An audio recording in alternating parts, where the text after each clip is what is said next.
Rick and Morty comic, Lil P Superstar Chapter 3. I'm gonna have to critique the art again. When I accidentally saw this first panel because I flipped too many pages ahead in the hardcover book, I legitimately thought that this was Summer when she was a child. That's how they make her head look. And again, she's been put in jail for the crime of nothing. That is illegal.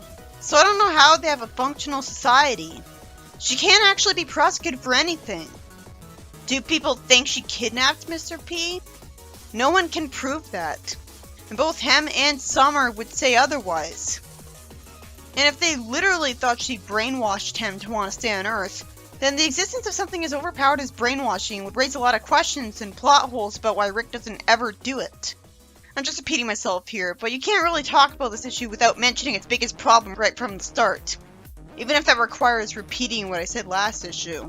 The new problem with this issue so far is that it wasted 4 entire panels on Summer redundantly despairing in jail and being unable to do anything. Oh, I had too much faith. It wastes even more than that. Why did it need to have Summer step in something inexplicably on the floor in addition to everything else? I guess the writer was punishing her for having a kind of annoying voice in the show. That's gotta be why Morty gets punished so much. She sees a small hat that's conveniently on the floor of a jail cell for no reason, and wonders what Mr. P would have done. Is she gonna put it on? How'd that do anything? There's no way this hat wouldn't have been removed from the jail cell. Why the hell did she find Rick's portal gun in it? Was that an alternate universe Rick's? Still, that doesn't explain why they kept the hat and portal gun in a jail cell after the original occupant of it stopped living there. Not to mention, why did no one else find this portal gun before, and why didn't the inevitable last person who had this portal gun keep it here? This is such a contrived Deus Ex Machina. I hope this is explained. Well, I like the fact that she's wearing a black and white striped prison uniform for once instead of an ugly orange jumpsuit. This is presumably a modern society, at least modern enough to have movie theaters, and Mr. P was able to just casually move to Earth with no explanation of how he did it. So, did he meet Rick and beg him to bring him to Earth? I guess so. Because this world outright having portal technology will be a bit overpowered. There's an entire episode of the show dedicated to aliens going to great lengths to get Rick's portal gun recipe. And the Galactic Federation want it too. And they rule most of the universe. It defeats the purpose of dedicating an arc to Mr. P if they never explained all the plot holes surrounding him. So they better tell me how he got to Earth in the first place. I still can't believe Summer didn't ask him and he didn't tell her. As if he wasn't inexplicably vague enough with her. Summer sees the battery screen and realizes that she's only got enough battery for one teleport. She thinks about her options. She has the option to get out of jail into Mr. P, which would lead to her having to run away with him after beating up the thugs that kidnapped him somehow. Just to have to live the rest of her life stuck in this dimension, hiding with him in a cave. Summer thinks that she doesn't want to miss the school dance on Friday. So she's pragmatic and smart enough to think of another plan, to teleport home. She hopes to tell Rick everything so she can get the portal gun recharged. Then she lets her ego get the better of her because she thinks that she'll get pushed aside and left behind while Rick and Morty save the day. Why does she think she can't just ask to come along? It's not like she never went with them in the show. So she insists on thinking there has to be a better way because she's selfish. Never mind that this solution would get Mr. P and her back home safely the fastest possible way. And it's not all about her. She knows this is a serious situation. I know she's just a teenager, but the fact remains that they're just portraying her as smart by showing her thinking the consequences of her potential plans all the way through. Twice. Oh my god, I just realized how depressingly rare this is for the characters written by Flynn. When have they ever done this? But I do love that we see each part of her plan in its own text box that each has a short sentence in it. It's more visually charming than the more immersive but boring way of showing her thoughts, where she just keep her thoughts in a thought bubble. Still, is this going to lead to her deciding to stay in the jail cell and make the portal gun pointless so that she can get saved by a guy as a damsel in distress? Or will it lead to something more creative happening? Because what she just thought about was the only smart and logical course of action. And she just decided not to do the other obvious plan. Her deciding not to do that means that there's no way to know how the rest of the plot is going to be. So it officially runs on moon logic from this point on, like the Chaos Knuckles arc. But like that, there's at least an appeal in the writing being so creative that you can't predict what's going to happen next beat for beat. I'm interested. It's still infuriated by this whole scenario. At least Panders didn't get Knuckles put in jail. Summer then tries to manipulate the guard in front of her cell that was conveniently stationed there to stand in front of it for most of its time. When I'm not sure that's how it works. I mean, if she was simply in jail, she wouldn't be surrounded by walls on all sides. She'd have bars to reach the floor and be able to see the room outside the cell. Is this how screwed up the planet is? That this is how jail is on it? You don't just immediately go to prison. You first go to jail. A temporary holding place until you have to waste hours in court sitting there where they can determine if you're guilty or not. Not to mention that she's not interacting with any other prisoners and is completely alone. And I don't think even mere jail has you alone in all cases with a cell to yourself. Even in prison, they share a cell with one other person to save on money and be cruel and sadistic. By the way, the Zone Cops sure do believe in cutting out the middleman because they never saw any hint that Scourge was taken to his own jail first, and then made to sit through a trial against him. Only interzonal prison was mentioned. I guess it does exist, though. Anyways, the guard turns out to be a huge fan of Mr. P. Is there anyone on this planet that isn't? There are plenty of celebrities on this planet alone, and not everyone is a big fan of every single one, or even knows who most of them are. But this isn't contrived, it could happen. Summer knows that she couldn't just tell him that if he really did love Mr. P, he'd respect his wish to live on Earth and help her fulfill it, I guess. So instead, she's clever enough to tell him that she could hook him up with some signed merchandise if he lets her out of here. Would that be too easy? The guard says it's tempting, but then says he'd rather eat these keys than let her out. She's disappointed, and because he's standing too close to the bars of the door, she can punch him in the head. And that knocks him out, even though she's just a teenager with typical teenage girl strength. So his head must be weak. And because he was holding the key right in front of her because of the conversation, she's at least able to grab them and unlock the door that way. So on the one hand, this feels more earned because her first plan she tried failed. But it was still too easy.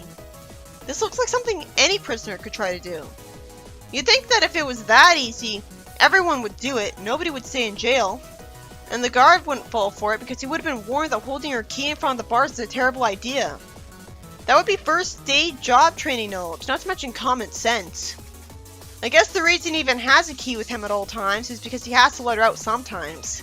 Is there a prison yard for recess where the prisoners can all torment each other, ruining the point of having recess? Why would she have that in the jail cell? It would have been taken away from her. Why was she like, huh? A portal gun? She has different clothes on now, so it couldn't be her original one. Because her portal gun would have been her clothes. She's happy about this escape, even though she acknowledges that's just step one.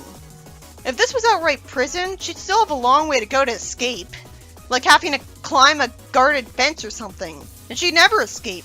And even if this was just jail, which her prison uniform being a thing seems to disprove, she'd have to somehow find new clothes to replace her uniform that makes it obvious to everyone who'd see her that she's an escaped convict. When she's on an alien planet. Not to mention everyone who watched the news at that point last issue saw her and would recognize her on sight. So everyone she'll meet on this planet will be her enemy. Summer's also smart enough to hide the guard in her cell. Notice all the cell doors next to her that are also closed, because cells have doors in front of them on this planet that isolate them from the rest of the prison. So she is in prison, because look at all those other cells. Anyways, notice how we don't see any of the other prisoners in the scene. Realistically, the other prisoners around her would have heard this and wanted her to let them out too, and been mad at her for saying no. We don't see anyone through those bars. This must be a pretty crime-free city if so many of the cells are empty. What an interesting planet. At least this is serving as a bit of world building by showing how strange their jail system is. She finds a paper on the guard, but it's not a map, and says a picture he drew fawning over PB and shipping the two of them. Why would he always carry that with them? How pathetic and lonely is he? Why would he risk someone finding it? Summer was silly for even assuming he would have a map, because unless this was a very recently hired guard, he wouldn't need a map of the prison. Although him being very new would explain why he was tricked so easily. I honestly assumed Mr. P would be the one who'd save her, and that we would cut away to him after the first page. So the writing's pretty creative and admirable to at least give Summer a chance at saving herself. And aside from the extreme contrivance of her having a portal gun still, She seems to be escaping because of genuinely logical things happening. She puts on the clothes of the guard, which is another good idea of hers, except for the fact that the disguise should be pointless. She's a human, and everyone who saw that TV channel last year should recognize her, no matter what outfit she's in. How would she fit in the outfit? They're all smaller than her. I can at least give credit to the writing because it's having her hide from the guards, rather than them seeing her and thinking there's nothing wrong. But I'm not holding my breath. That's an easy, unfunny joke waiting to happen. And she finds an armory that conveniently exists in a prison and has a box in it. And Summer immediately assumes it has gear that can let her bust out and rescue Mr. P. This is just insulting. She conveniently finds a ray gun in there. Because I guess standard procedure in case of a prison break is for the guards to kill all of the prisoners. I can understand their logic. But you think a world capable of making ray guns would also be able to make weapons that aren't guaranteed to be lethal. We already have those, they're called tasers. Not to mention cattle prods if you want something with actual range. Shouldn't all the guards just have long-range tasers instead? I assume they're getting paid by the prisoners, so they couldn't afford to kill them instead of doing their jobs and keeping them in their cells. The only way the city could be so crime-free is if its prison system is focused on rehabilitation. So, if it's focused on that, it wouldn't have a policy to kill any prisoners that try to escape it. Because other countries are focused on rehabilitation, and sometimes they have to close down prisons because they don't have enough people. Maybe it was a mistake for the writers to give her own story without Rick there to take advantage of, because the only way she can succeed is if the plot is suspiciously nice to her. I thought it was cool that she said she's taking 3 of the ray guns. It's already smart for her to take 1. And it's even smarter to have a spare. It's the smartest of all to have a second spare. And paranoid is just a negative way of saying prepared. Then she hears some guards talking to each other.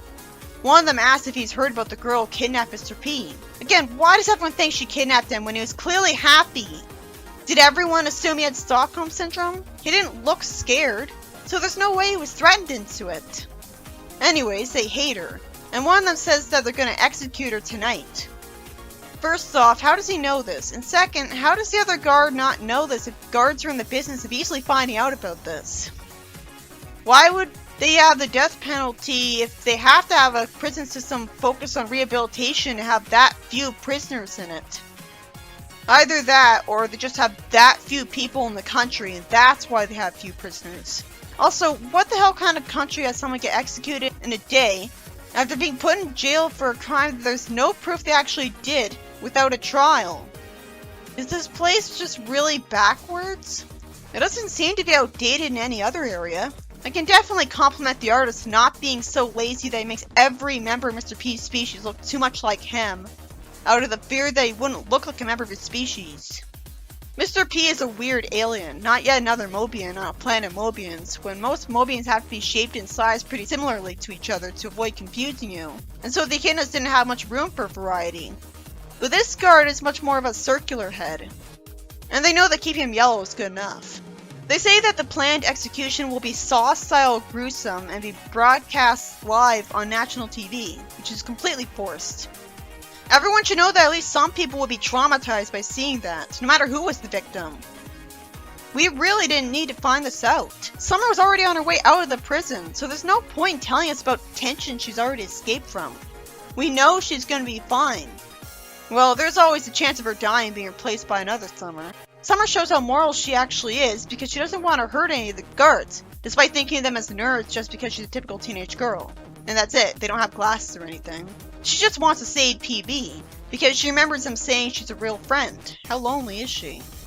Then she assumes the hack can disguise her just because it disguised PB. And she stupidly thinks it'll work for her while forgetting that she's the only human. Somehow one of them falls for it, but of course everyone else figures out the truth. It took way too many panels. This panel should have happened immediately after she tried that stunt. There's even more force padding because she wastes time saying that she's not afraid to use the ray guns instead of just immediately shooting at them, like literally anyone else would do. She's not facing humans. And somehow, only her hat gets shot at and not her, even though she was really close to all of them, and the hat would be a smaller target. Also, the guard conveniently telegraphs his next shot at her by saying a bunch of stuff before doing so, when he would have hit her successfully if he shot immediately like an actual guard. There's no way this wouldn't have played out with her shooting at least one of them to death. They all ganged up on and surrounded her though, so she'd get shot by all of them anyways. Except if she dodged their lasers like she did here. Because it turns out that their ray gun lasers are so powerful that they can blast a hole in the jail. Why would they be given those ray guns then?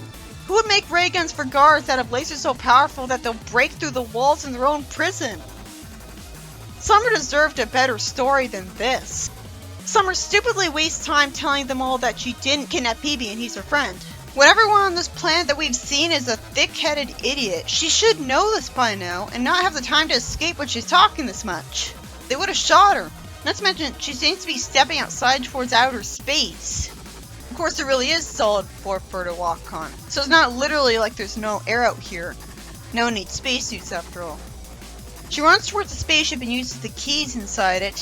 While in all this time, none of the guards shot her when she was running in a straight line towards the spaceship.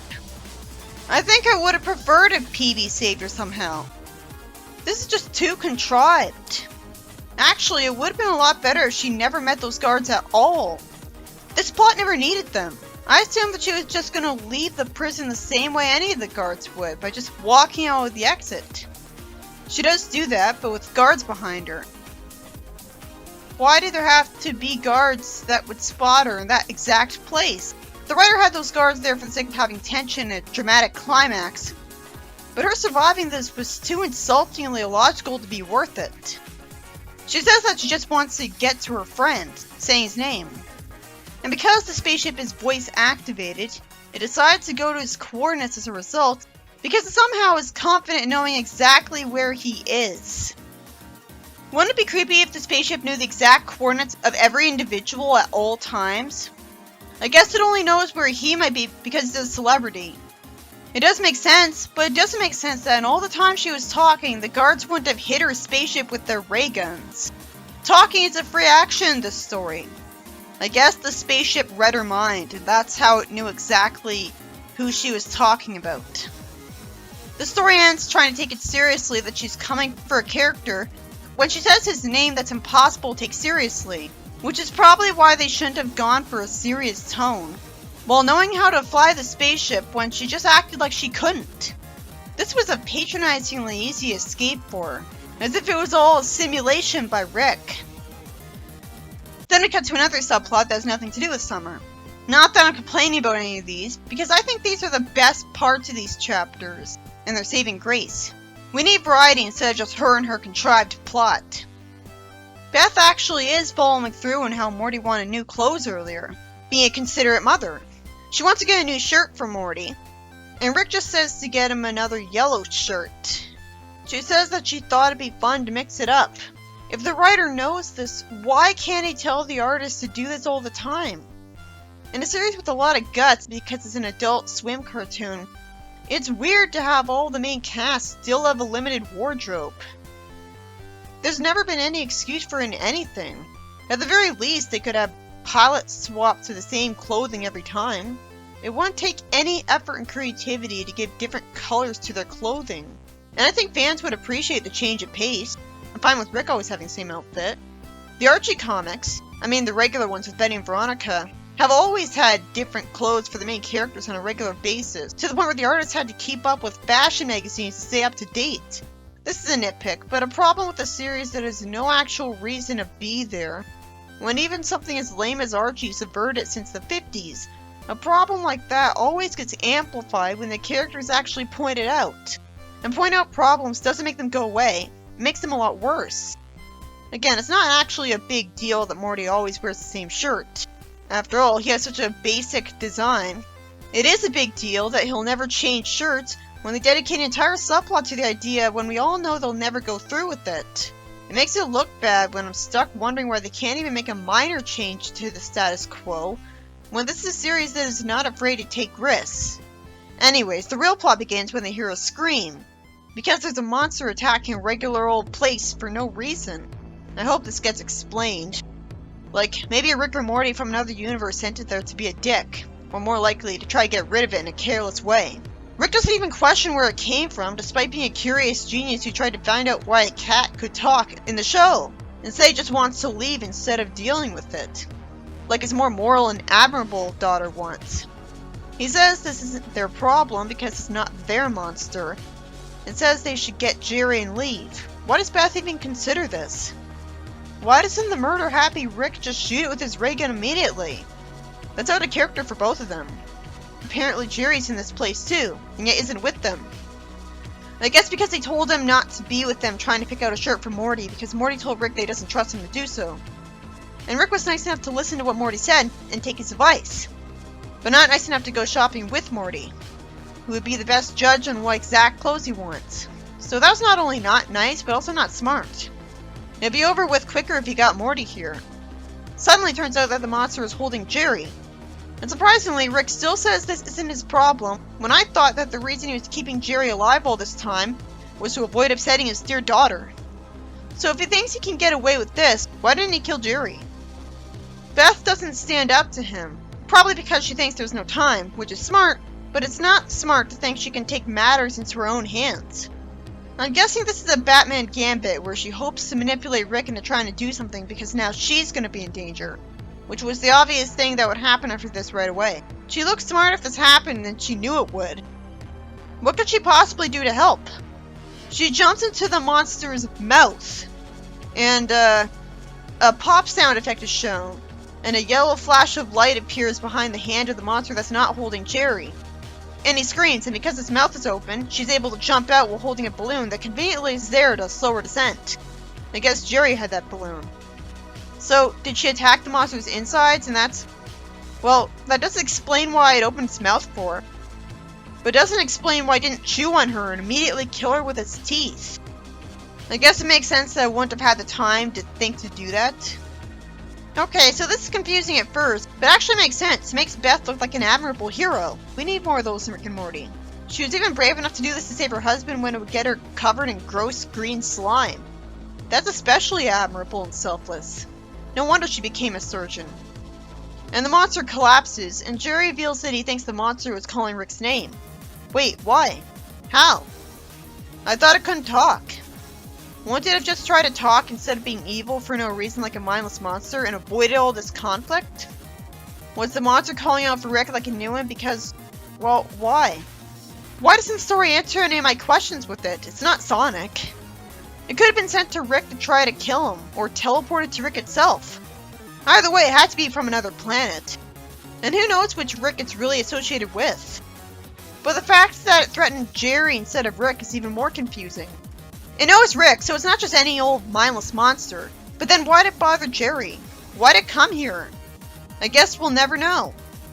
I don't know why they ended it without explaining all this stuff.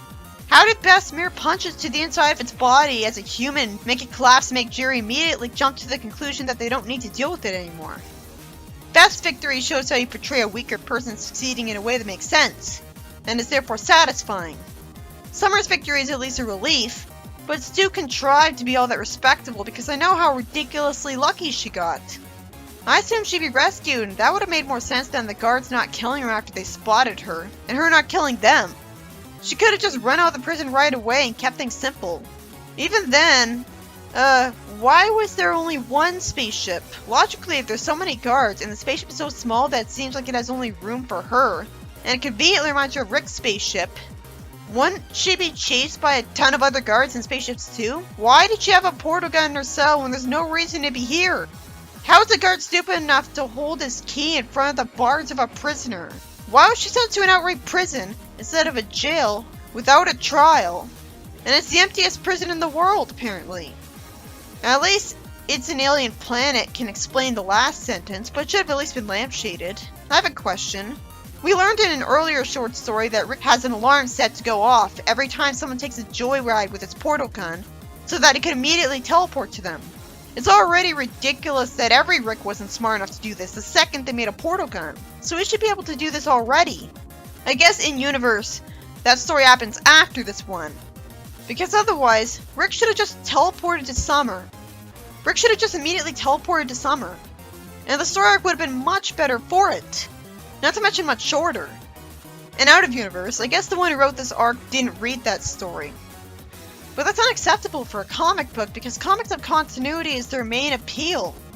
If they're writing for the series, they should like the series. So they should want to enjoy themselves just like the audience by treating themselves to reading all the issues before their own. Are they really that poor, or are they really that busy? Or did the Mr. P story arc come out before the Jerry and Rick story?